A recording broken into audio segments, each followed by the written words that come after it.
Hey everybody, Nate with Red Paw here with Dr. Bungie today. Doc, Dr. Eric Bungie, 15-year veteran of red light therapy. awesome having you. We appreciate you having me in, and today we'll talk about a very serious subject.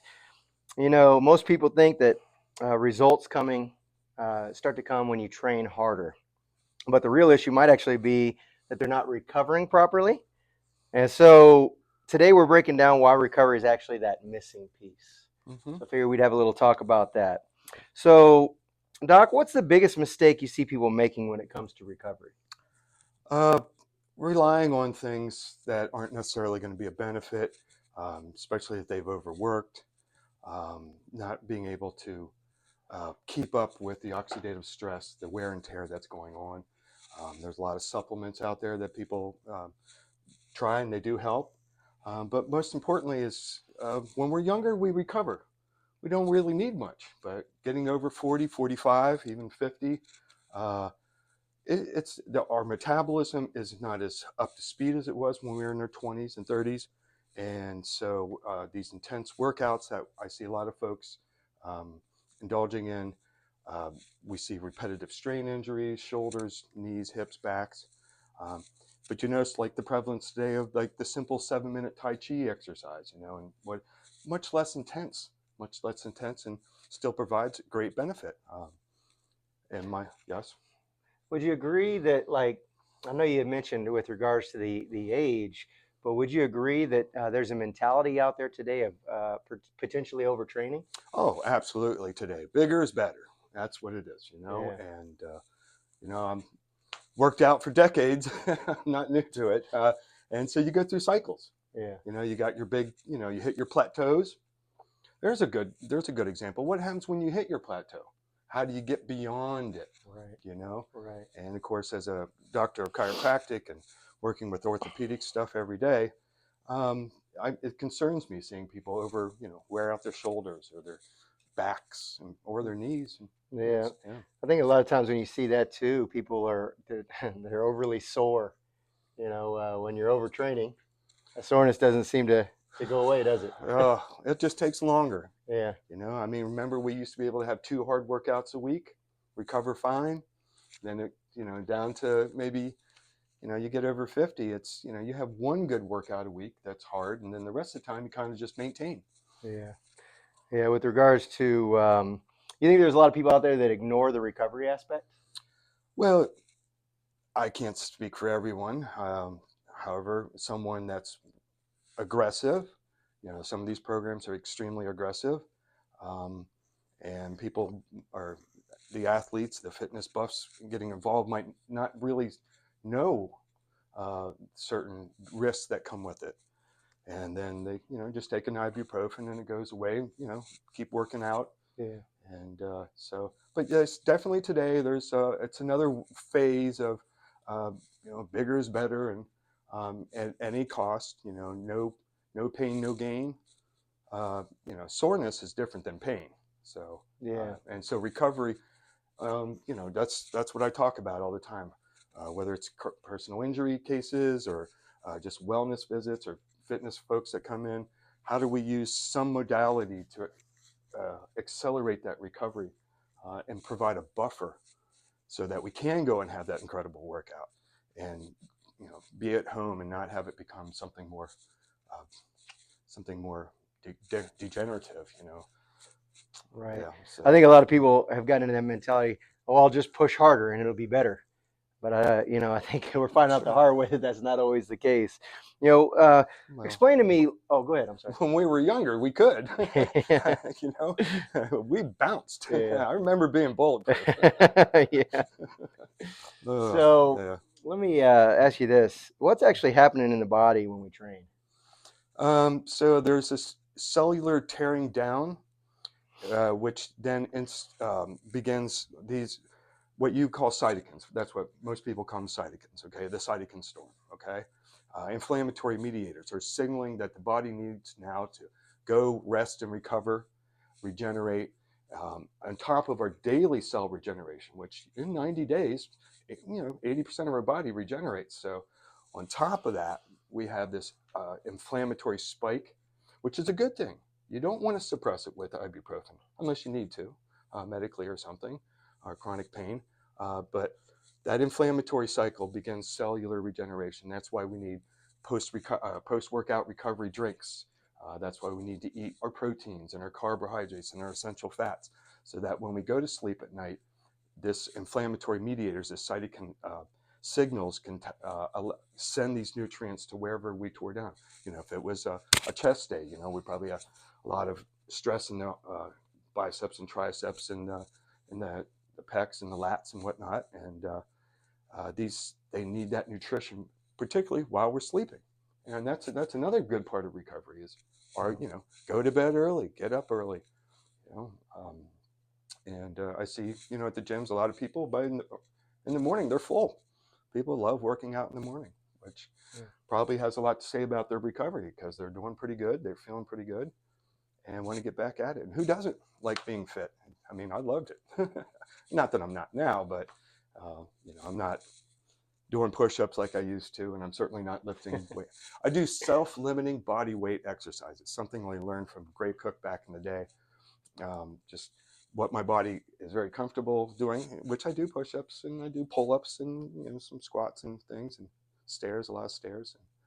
But I've learned to protect myself, my joints in particular, the elbows, the shoulder, the knees, from doing a lot, bigger. I'm not, and I remember the plateau. I remember hitting that plateau. It's just not fun. It's like, wow, why can't I bench 245? And, I got up to 215. The guy next to me is benching 380. I got a little bigger brother. He can, push big weight. And I tried, and I was luckily started hearing about some stuff that particular arthritis of the AC joint here is a big one with straight bars and overworking it, and of course the knees. And so I used this thing I called common sense and sort of backed down a little bit. Got to know the body, right? So let me ask you this: if recovery isn't happening, would you say that you're basically stuck? Yeah, I think if you're having to take ibuprofen, if you're having to try to figure something out, what's the missing link here, or something like that. Introspection of, just look at your journal. What are you doing? I know a lot of big guys that work out. Their workouts are fairly simple.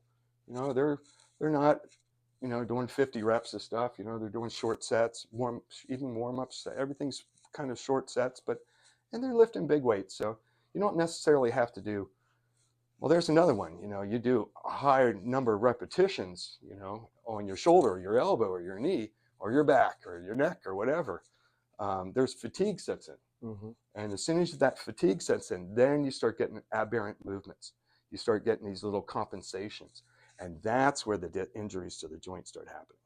So bigger can be better. However, as soon as you hit that fatigue mark, that's when you stop, recover your breath, take a drink of water, whatever, and Gatorade or something. And but if you're having trouble feeling, well, again, let's go back to age. I mean, if you're 55 and you start going to the gym and you realize that it takes a week to recover, that's normal. Respect that. Protect yourself. Mm-hmm.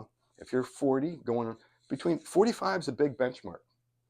That's one of the major benchmarks in human biology. It doesn't matter if you're biohacking, if you got all the latest things, we can't outrun it. Okay. Even good supplements, they make up for deficiencies. They don't necessarily take it someplace where we're, really can't go. So that age right in there is where you start to throttle it back a little bit, do, a little bit more self-limiting or body weight stuff.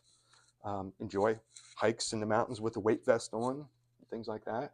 And, cardio, just again, yeah, if you're feeling excessive fatigue, then maybe try something like, in particular, what's the biggest thing out there right now, besides the polar plunge and the infrared saunas, is red light therapy, because it goes down to that cellular level, modulates that inflammatory cytokine storm, provides energy, provides oxygen, gets the carbon dioxide out, creates stem cells if you're getting a chronic injury.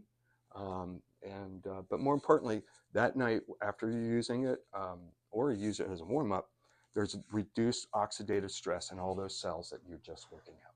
Yeah, yeah, definitely. I know you've hit briefly on sleep and hydration, both great things.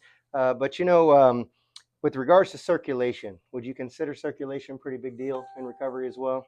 Yes, and let's consider three kinds of circulation. You got blood, right? Arteries, veins, back to the heart, up and down, right? What about lymph drainage? There's another one. Super tight clothes prevent. So when the nutrients leave the capillaries, the smallest arteries, they have to go through a matrix to get to the cells that you need recovered. Now, when they come back, they don't go back into the vein. They come into the lymph drainage system. Imagine there's an entire system. That's where our lymph nodes swell if we get a sore throat or something like that. That's the drainage system. And then that goes back into the superior vena cava, I guess it is, down here in the heart.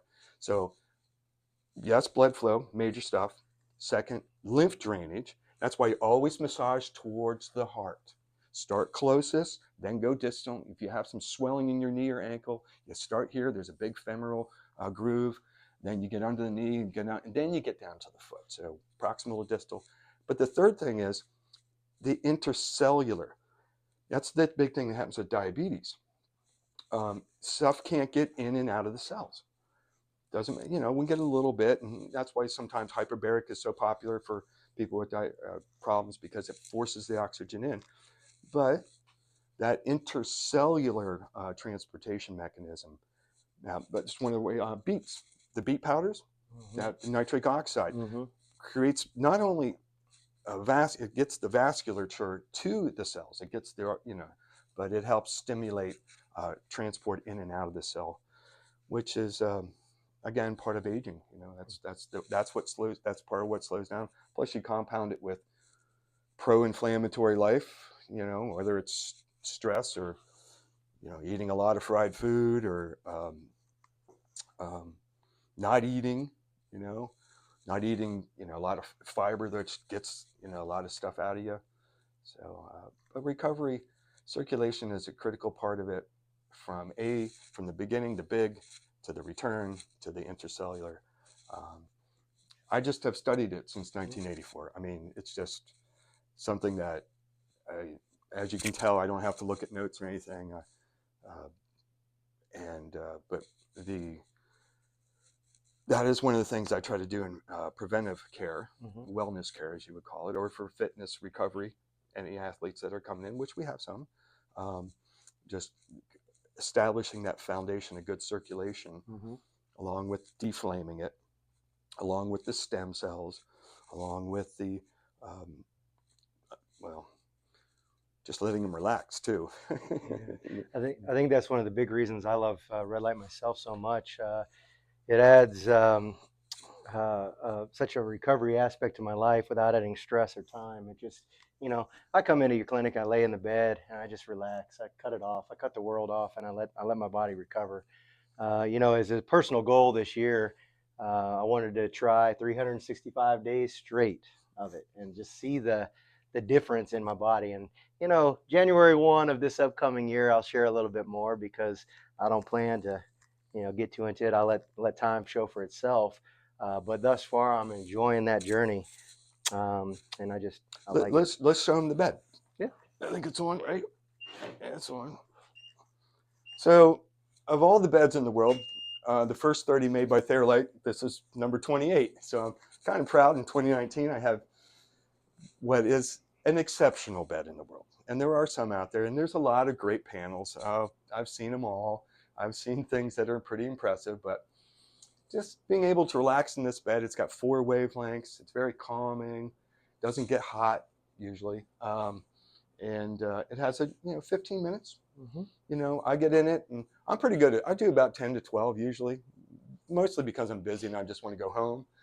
But anybody coming in, or if you do have a bed or something, but keep in mind, unlike things like this guy here, this is a lot bigger dose. Okay, so we can accomplish a lot more of this recovery process by having that big a dose. Yeah. And it's And one thing, that I love about it, there's 4 great wavelengths in it, all with different things they do for the body. But I've noticed really good results with that. I tell you, from our conversation today, one thing that I've really appreciated is, I think, if you can be real with things in general, it's safe to say that recovery isn't optional. It's not an option.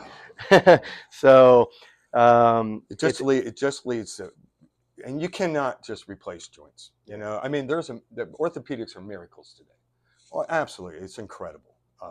However, you just, you can't take that knee and make it 20 again, or that shoulder, things like that. But neck and back. So excuse me. Yeah, but I see it. That's what people come to me because they're, hey, what went wrong? I'm in pain. Take an X-ray, look and see. Oh boy, look, this is looking. Get an MRI and see the damage and stuff, and consult with other orthopedics. Maybe sometimes surgery, sometimes not. Sometimes medications, medicated shots, things like that. But I think if we're all smart, we can use our common sense and get ahead of the curve here. We can. I mean, things like this. Like I wanted to show. Like he talked about the wavelengths, right? And now this technology didn't exist, but I wanted to show quick. So we're talking about this in particular for recovery, but many things. No, there's lots of things. But I wanted to show you, if we turn off the red, see how you can still see it's on? So it's important when we're talking about, because some of us haven't experienced it, we know a little bit, but there's the red and then there's the near wavelengths. And those are both combined together to create that ultimate recovery at home, in the clinic. Part of what we're talking about here, taking, approaching our exercise in a more practical manner, not so much overdoing it, and adding, good, staying hydrated. Boy, I'm telling you, it really is. When I drink water, I notice it's like, yeah. But rest, nutrition, supplements, some supplements, not going crazy. Recently bought some collagen tabs. Said someone I knew said it really helped them in some way, and I said, I don't think I've ever bought any, but I went ahead and bought some for the. I'm just going to throw. I drink a big smoothie, protein smoothie every morning, and that's when I take my vitamins and stuff. So, even I try something new. I just happen to know about this and anatomy and recovery and cellular mechanisms and stuff. But there's new stuff out there. I've been privy to some guys doing research right now on a couple new things that I think are going to be pretty cool. And I think I'm really excited for where our weekly videos will go. We're going to have some really good stuff to bring to people every week.